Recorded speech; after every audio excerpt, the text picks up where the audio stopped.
kriteria kebenaran kitab suci itu adalah apabila isi kitab suci itu tidak kontradiksi, satu isi dia. Kalau sudah bertentangan satu ayat dengan ayat yang lain, lalu yang mana yang mau dipegang? Masa Tuhan menurunkan tuntunan pedoman hidup bagi manusia, tapi manusianya malah bingung. Yang ini mengatakan Yesus Tuhan, yang ini mengatakan Nabi. Loh, yang mana mau diikutin? Ternyata kalau kita baca Alkitab sendiri, tidak pernah kata-kata dari Yesus yang muncul pengakuan bahwa dia adalah Tuhan. Kalau kita baca dalam Injil Markus pasal 12 ayat 28 dan 29, ternyata Yesus sendiri mengatakan Tuhan itu adalah Allah yang Esa. Itu ada dalam Alkitab yang sudah dibaca oleh Pak Insan tadi. Lalu siapa yang mengatakan Yesus Tuhan? Itu Paulus ternyata. Yang mengatakan dia Tuhan itu Paulus, bukan Yesus. Semestinya Yesuslah yang lebih berhak mengatakan kalau dia Tuhan. Rupanya kita baca dalam Alkitab, saya tidak tahu Pak Tampu Bolon sudah baca belum itu.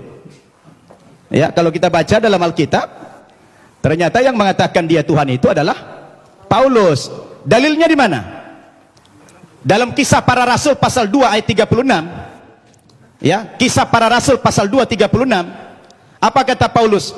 Jadi seluruh kaum Israel harus tahu dengan pasti bahwa Allah telah membuat Yesus yang kamu salibkan itu menjadi Tuhan dan Kristus. Coba.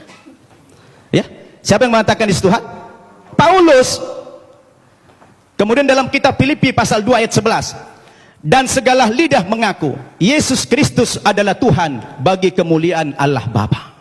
Nah, dia yang mengatakan itu Paulus. Sekarang timbul pertanyaan, Paulus itu siapa? Paulus itu bukan muridnya Yesus, bukan sahabatnya Yesus, bukan pengikut Yesus, tapi Paulus itu adalah musuhnya Yesus. Nah, ini dia. Dan saya baca dalam Alkitab, ternyata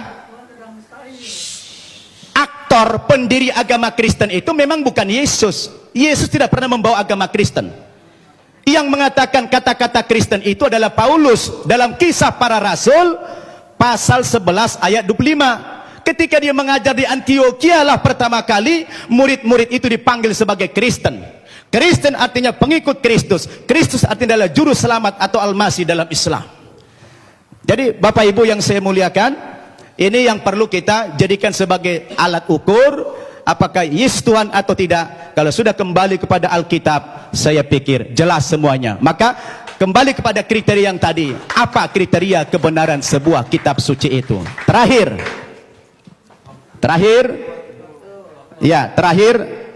kalau saya baca dalam Alkitab, ada beberapa alasan-alasan yang mengatakan dalam iman Kristiani dikatakan dia Tuhan. Yang pertama, rupanya karena Yesus itu lahir tidak punya bapak. Karena ajaib dia lahir sehingga dianggap Tuhan. Lah kalau kita bicara logik, sebenarnya Nabi Adam itu lebih berhak menjadi Tuhan karena dia tidak punya bapak, tidak punya ibu. Yang kedua, dikatakan Nabi Isa atau Yesus itu pernah menghidupkan orang mati, lalu dikatakan Tuhan. Tapi saya baca dalam 1 Raja-Raja pasal 17 ayat 20 sampai 22, rupanya bukan Yesus satu-satunya yang pernah menghidupkan orang mati. Ada nabi yang lain namanya Elia. Elia juga pernah menghidupkan orang mati. Lalu kenapa Elia tidak dipanggil Tuhan? Nah, ini menjadi pertanyaan yang menarik sekali. Sayang sudah dekat, saya sudah habis waktunya. Jadi terima kasih Bapak Ibu.